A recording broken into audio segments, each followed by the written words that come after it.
ओम नमः शिवाय। सभी भक्तों को जय श्री राम।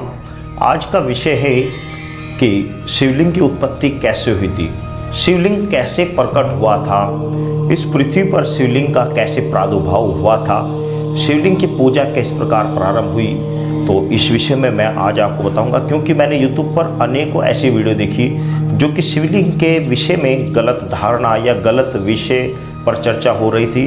मुझे उसे देखकर बड़ी गलानी हुई, तो मैंने इसके समाधान के लिए इसको सही रूप से आप सभी के सामने देना उचित समझा, ताकि आपको सही ज्ञान प्राप्त हो सके कि वास्तव में शिवलिंग की उत्पत्ति कैसे हुई थी, शिवलिंग कैसे प्रकट हुआ था। इस विषय में जो कथाएं शास्त्रों में प्रमाणित है मैं वही आपको बताऊंगा, जो बिल्कुल सही और सही बिल्कुल एकदम सही बात जो है मैं वही आपके सामने रखूंगा। तो इस विषय में मैं आपसे सबसे पहले तो एक बात कहूंगा कि आपने यदि इस चैनल को सब्सक्राइब नहीं किया तो सब्सक्राइब कर लें। दूसरी बात, वीडियो को अंत तक अवश्य देखें। चैनल सब्सक्राइब करना ना करना आपके ऊपर डिपेंड है, लेकिन वीडियो अंत तक अवश्य देखें ताकि ज्ञान की बातें आप तक सही रूप से पहुंच सकें। साथ ही अपने साथियों को भी इस वीडियो को शेयर करें ताकि वो भी भगवान शिव के विषय में जो गलत धारणाएं हैं उनसे मुक्त होकर भगवान शिव की सही और सच्ची बात को समझ सके। सर्वप्रथम तो जिस समय ये सृष्टि का निर्माण हुआ था उस समय भगवान शिव जो कि निराकार रूप है, जो कि शिवलिंग ये निराकार रूप होता है, इसका कोई आकार नहीं होता। निराकार रूप से जब शिवलिंग जो शिव थे उन्होंने भगवान ब्रह्मा और विष्णु दोनों को प्रकट किया। जब ब्रह्मा और विष्णु प्रकट हुई तो उस समय उनमें महाभयंकर युद्ध हुआ। महाभयंकर युद्ध होने से उन दोनों में क्या हुआ, उन दोनों में जब युद्ध हो रहा था तो उनमें इस बात पे युद्ध हो रहा था कि हमारे में बड़ा कौन है, हमारी उत्पत्ति, हम दोनों में ईश्वर कौन है, बड़ा कौन है और हमारी उत्पत्ति कैसे हुई। तो इस युद्ध के निवारण के लिए भगवान शिव ज्योतिर्लिंग में अग्नि रूप से, अग्नि स्तंभ के रूप में उनके सामने प्रकट हुई, उनके बीचों बीच प्रकट हुई। बीचों बीच जब प्रकट हुई तो उस समय श्री ब्रह्मादेव ऊपर शिवलिंग की ओर छोर पता लगाने के लिए गए और इधर विष्णु जी उसका नीचे पाताल लोक में उसका नीचे अंत देखने गए कि कहाँ पर से ये प्रकट हुआ है। परंतु दोनों ही जब काफ़ी दूर तक गए दोनों को कोई सफलता हासिल नहीं हुई। तो ऊपर केतकी का पुष्प एक जगह श्री ब्रह्मा जी को उड़ता हुआ मासूम प्राप्त हुआ। उस फूल को लेकर नीचे आ गए और आने के बाद एक दूसरे जब वार्तालाप हुई तो उस समय उन्होंने कहा कि मैं इसके और छोर का पता लगा आया हूँ और प्रमाण स्वरूप ये केतकी का पुष्प लेकर आया हूँ। जब ये बात उन्होंने कही तो उस समय भगवान शिव जो कि अग्नि रूप में स्तंभ रूप से प्रकट थे वो साकार रूप से प्रकट हुए और उन्होंने कहा कि दोनों का जन्मदाता, दोनों का ईश्वर मैं हूँ, मैं निराकार शिव हूँ और मेरा ही साकार रूप शंकर आपके सामने प्रकट है।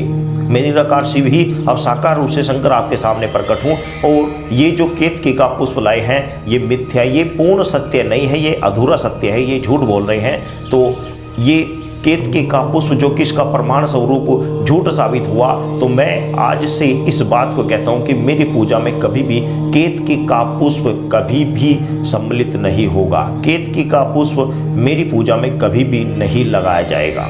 तब से केतकी का पुष्प भगवान शिव की पूजा में भगवान शिवलिंग के ऊपर चढ़ाना वर्जित है। तो एक बार तो भगवान शिव निराकार ज्योतिर्लिंग में इस प्रकार प्रकट हुए थे। ये इसी निराकार रूप को हम इस शिवलिंग के रूप में पूजते हैं जो कि आपके सामने है। और एक दूसरी कथा है, दूसरी कथा के अनुसार जो शास्त्रों में लिखी गई है, शिव महापुराण की मैंने कई आवर्तियाँ की हुई हैं, यानी 10 बार मैंने शिव महापुराण को पढ़ा है, वाचा है। तो दूसरी आवर्ती में जो कथा है वो इस प्रकार है कि जिस समय भगवान शंकर माता सती के साथ विवाह होने के पश्चात जब उनके पिता दक्ष ने एक यज्ञ का आरंभ किया, उस यज्ञ में उन्होंने भगवान शिव का भाग नहीं दिया और इस बात का जब माता सती को पता लगा तो वो दक्ष यज्ञ में गई और दक्ष यज्ञ में जाकर उन्हें अपने पिता को भला बुरा कहा।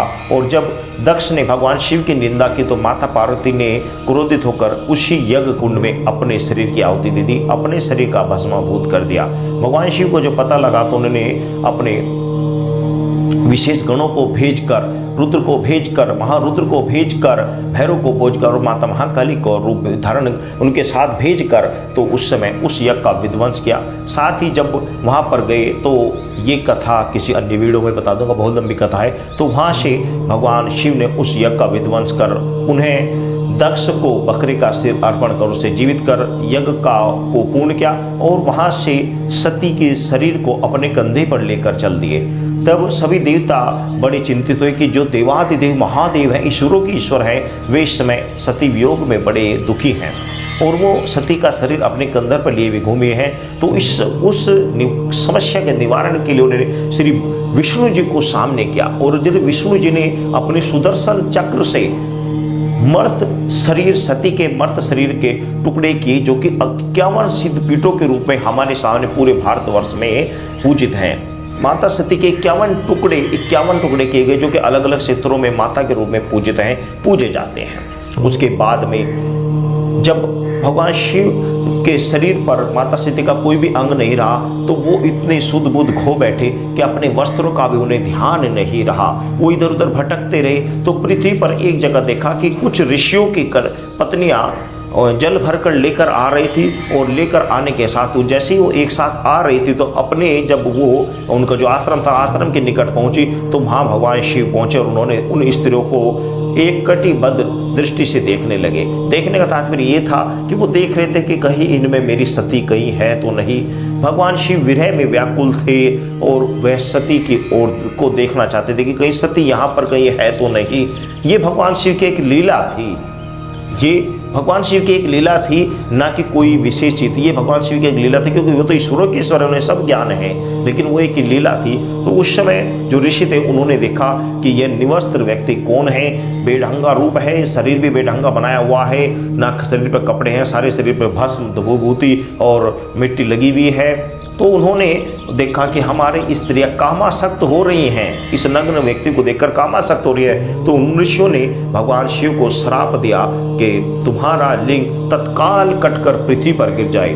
तो तुरंत ही भगवान शिव का लिंग कटकर पृथ्वी पर गिर गया। जैसे ही पृथ्वी पर गिरा तो वह अग्नि की तरह अग्नि को अंगारे अपने शरीर से निकलने लगे, शिवलिंग से निकलने लगी, अग्नि से चारों ओर तराही माम मचने लगी। शिवलिंग पृथ्वी पर टिक ही नहीं पा रहा था, जैसे नीचे टिकता तो वो सैकड़ों फीट ऊपर उछल जाता और आग ही आग निकलती, जैसे कि गेंद की तरह उछलता रहता, पृथ्वी पर टिक ही नहीं पा रहा था। तो ऋषियों को बड़ी चिंता हुई, तो उन्होंने ध्यान लगा, देखा ओफो ये तो बहुत बड़ी गलती हो गई, हमने देवादिदेव महादेव शिव को श्राप दे दिया और उस श्राप के कारण ये शिवलिंग उनका कटकर जमीन पर गिर गया। तो इससे बड़ी चिंतित हुई सभी देवता, हम हाहाकार मच गया। जब सभी देवताओं में हाहाकार मच गया तो सभी ऋषि मुनि और देवतागण शिव माता जगदम्बा का ध्यान कर लेंगे, जो कि भगवान शिव की आदि शक्ति थी, जो सती रूप से प्रकट हुई थी। जब उन्होंने उन निराकार आदि शक्ति स्वरूपा का जो भगवान शिव के साथ विराजमान होती है, भगवान शिव के अर्धांगिनी जिसे कहा जाता है शिव और शक्ति, तो शक्ति का आह्वान किया। शक्ति रूप जब सामने प्रकट हुई, अष्टरूपाधारी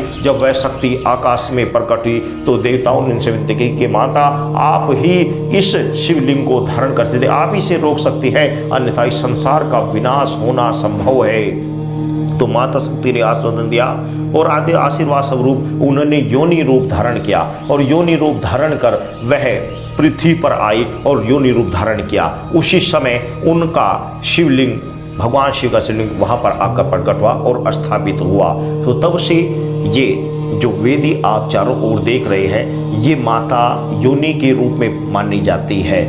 दूसरी बात, ये जो शिवलिंग है ये शिवलिंग रूप से माना जाता है, लेकिन मैं आपको बता दूं ये एक थ्योरी है, मैं इस पे पूर्ण रूप से इसको नहीं कह सकता। जो शास्त्रों में मैंने पढ़ी है मैं वही आपको बता रहा हूँ, किंतु मैंने एक बात और भी सुनी और पढ़ी थी कि उस समय वह शिवलिंग और वह योनि पाताल लोक में चली गई थी।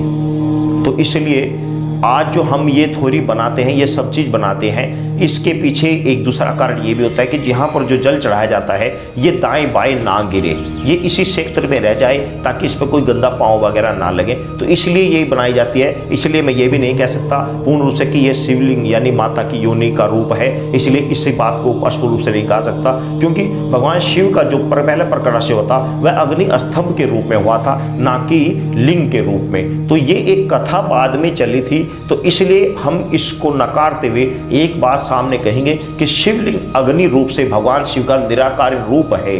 बस इसी बात को सामने रखते हुए और इसी का ध्यान आप कीजिए। इसके अलावा जो लिंग की बात है या जो कुछ भी है उस पर ध्यान ना देते हुए केवल और केवल इस बात का ध्यान रखें कि शिवलिंग जो शिव का निराकार रूप है वह अग्नि स्तंभ के रूप में प्रकट हुआ था, जो कि ब्रह्मा और विष्णु के मध्य प्रकट हुआ था। बस यही सत्य बात है। दूसरी एक कथा है जो मैंने कथा सुनी थी या पढ़ी थी, बस इसके विषय में मैं ज़्यादा नहीं जानता कि वास्तव में सत्य है या नहीं है, क्योंकि इस विषय में शास्त्रों में लिखा है जो मैंने पढ़ा है बस। बाकी अगर वो सत्य था तो भी पाताल लोक में चला गया था। इस समय इस वेदिका बनाने का जो पर्पज होता है वो यही होता है कि इससे जल चढ़ावा या जो भी सामग्री चढ़ी है वे बाहर ना आए, अंदर इस क्षेत्र के अंदर है, ताकि उसमें कोई पाँव वगैरह ना लगे, इसका ये मतलब होता है। परंतु पहले ये योनि रूप माता ने धारण किया था, क्या किया था ये तो ईश्वर ही जाने, ईश्वर की माया ईश्वर ही जाने। मैं सभी भक्तों से एक बात कहूँगा कि आप इस चक्कर में ना पड़े,